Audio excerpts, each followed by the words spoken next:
मध्य से लेकर जितने छोटे व बड़े पाप है वे सब के सब अन्न में वास करते हैं। अतः एकादशी के दिन अन्न भोजन करने पर समस्त प्रकार के पाप भोगने पड़ते हैं। मनु महाराज कहते हैं, धान, जौ, तिल, चना, मूंग, मसर, गेहूं, मक्का, बाजरा आदि एकादशी में इनका सेवन करने से मनुष्य को पाप का भागी नरकामी होना पड़ता है। मार्गशीर्ष अगहन शुक्ल पक्ष की एकादशी का नाम मोक्षदा एकादशी है।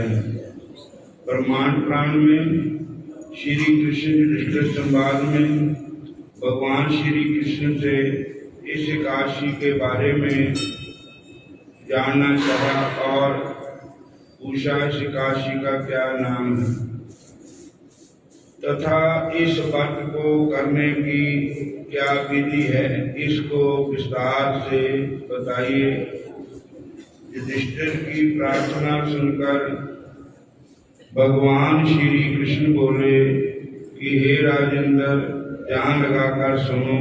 अब मैं तुम्हें जीव का कल्याण करने वाली मोक्षदा एकादशी की कथा सुनाता हूँ।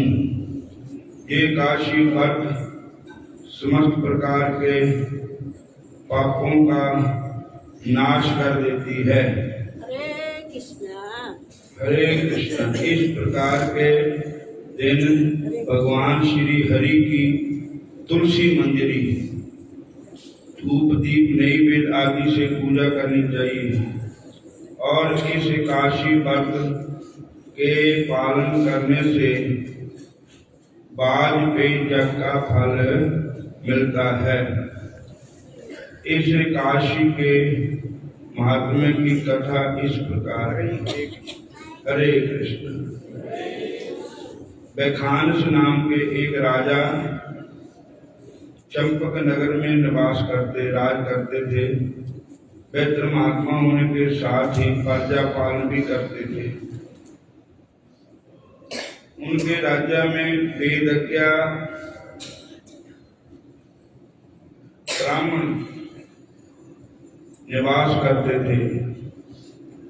एक बार राजा ने स्वप्न में देखा कि उनके पिता नरक से पतित हो चुके हैं तथा अनेकानेक रोगों से ग्रस्त होकर परेशान व दुखी होकर फूट फूट कर रो रहे हैं। ये स्वप्न देखकर राजा बड़े विस्मित हुए और दुखी होकर वेदज्ञ ब्राह्मण से जाकर स्वप्न की बात कही कि उनके पिता नरक से अथवा अपना उद्धार चाहते हैं।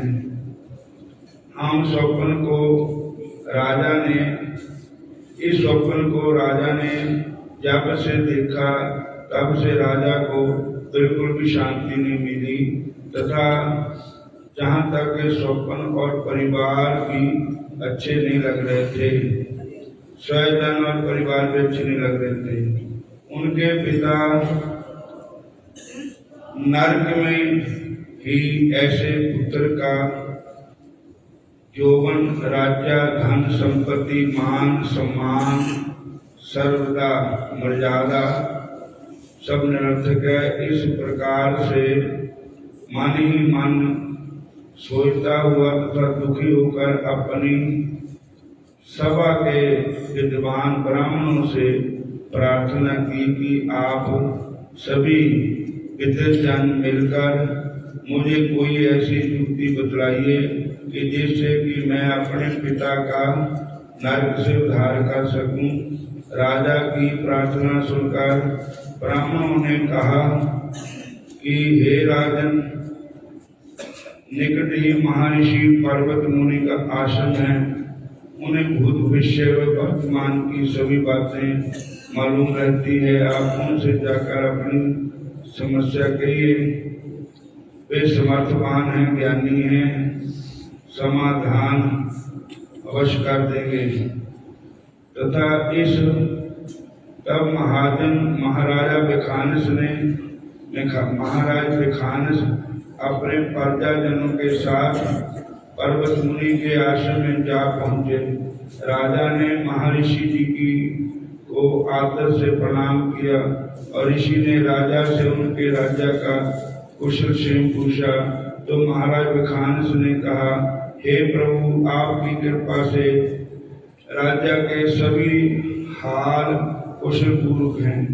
भगवान, मेरे पास राज्य, ऐश्वर्य, धन, कोश, विश्वास पात्र सेवक आदि सभी कुछ होते हुए भी एक भयंकर विपत्ति ने मेरी सुख शांति को छीन कर मेरा चैन हराम कर दिया है, नष्ट कर दिया है। हे प्रभु, मुझे स्वप्न हुआ है जिसमें मैंने देखा है कि मेरे पिताजी नरक में पतित होकर नरक यंत्रणाओं एवं विभिन्न रोगों से ग्रस्त होकर तथा दुखी होकर के फूट फूट करके रो रहे हैं। अतः इस घनघोर विपत्ति से केवल आप ही मुझे उबार सकते हैं। पर्वत ऋषि ने क्षण भर के लिए ध्यान लगाया, फिर राजा से बोले कि हे राजन, तुम्हारे पिता पूर्व जन्म में अत्यंत कामाचारी व्यक्ति थे। उन्होंने वृद्धावस्था में शक्तिहीन होते हुए भी विवाह किया था। उनमें से एक पत्नी के साथ तो प्रेम करते हुए सुख भोगा करते थे और दूसरी पत्नी से सारे जीवन बात तक नहीं की। इसी पाप के कारण फलस्वरूप तुम्हारे पिता को ये महान कष्ट हो गया। यदि इससे बचने का कोई उपाय नहीं किया गया तो भविष्य में उन्हें और भी अधिक कष्ट भोगना पड़ेगा, क्योंकि जिसको उन्होंने आश्रय दिया, हरे कृष्णा, उसका ढंग से पालन पोषण तथा प्यार नहीं देने से उनके दुखी मन के अभिशाप के फलस्वरूप उन्हें नरक भोगना पड़ेगा। ऋषि की इन बातों को सुनकर राजा ने हाथ जोड़कर कहा कि हे महात्मन, कौन से धर्म, दान, व्रत आदि के करने से मेरे पिता को इस महान कष्ट से मुक्ति मिलेगी? आप वह अवश्य कहिए। तब भगवान श्री कृष्ण ने जो महाराज युधिष्ठिर से कहा कि राजा की प्रार्थना की सुनकर पर्वत मुनि ने कहा कि हे राजन, मार्गशीर्ष मतलब मकर महीना, अगहन महीने की शुक्ल पक्ष एकादशी, जिसका नाम मोक्षदा एकादशी है। आज गीता जयंती भी है। आज कुरुक्षेत्र में बहुत बड़ा सम्मेलन हो रहा है। गीता जयंती आज है और मोक्षदा एकादशी इसीलिए इसको कहते हैं। आज के दिन अर्जुन को भगवान श्री कृष्ण जी ने मोक्ष का उपदेश, गीता जी का उपदेश दिया था। और अगहन महीने की शुक्ल पक्ष एकादशी, जिसका नाम मोक्षदा एकादशी है, इसका अपने प्रजाजनों के साथ मिलकर नियम पूर्व व्रत करें और प्रतिज्ञा करें कि परस्त्री गमन कदापि न करें, न ही किसी आदमी को ऐसा करने की अनुमति दें। और व्रत का फल अपने पिता को दान देवे, तभी तुम्हारे पिता का नरक से उद्धार हो सकता है तथा परमेश्वर की कृपा से स्वर्ग की प्राप्ति कर सकता है।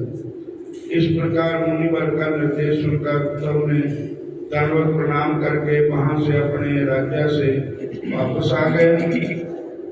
आकर के मार्गशीर्ष महीने के शुक्ल पक्ष की काशी का स्त्री पुत्र से प्रजाजनों के साथ मिलकर विधि पूर्व पालन किया तथा इस व्रत के फल को अपने पिता के समर्पित किया।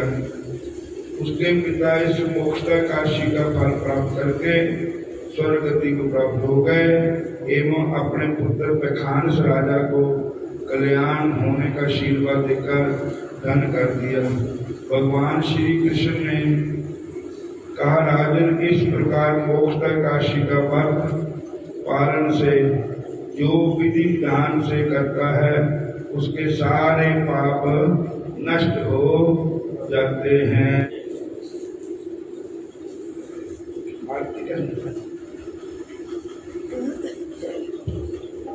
बोलो राधा कृष्ण भगवान। आज सारा दिन ही कीर्तन होएगा, कथा होएगी, रात में भी होएगी। अगली काशी 3 तरीक नू हरे कृष्ण कालू संक्रांत है। श्री गुरु चरण सरोज रज निज मन मुकुर सुधार।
और देवता चित्र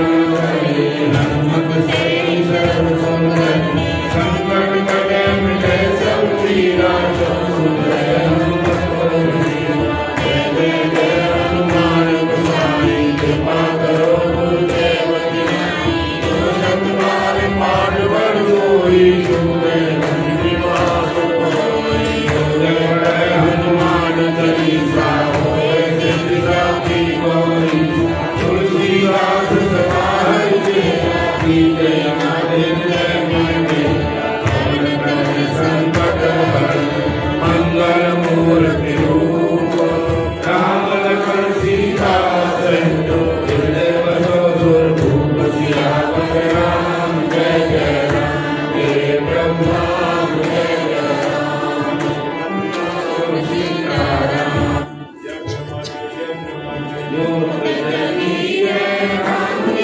आरती होने लगी है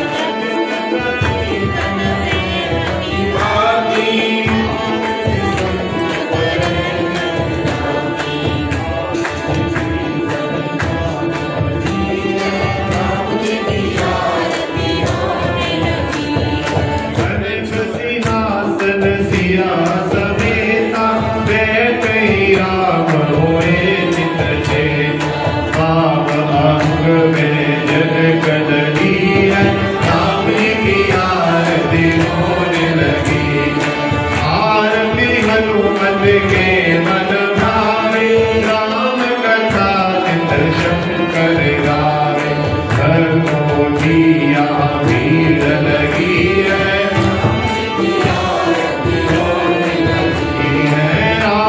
की आरती होने लगी आरती श्री रामायण जी की कीर्ति करत ललित सिया की गावत ब्रह्मादिक मुनि नारद आरती कवे ज्ञान विशारद सुख सनकादिक अर सारद हरि पवन सुत कीरति जी की आरती श्री रामायण गावत वेद पुराण अष्ट दस शिव शास्त्र सब ग्रंथन को रस जन धन संतन को सरस सारांश संपत सब ही की आरती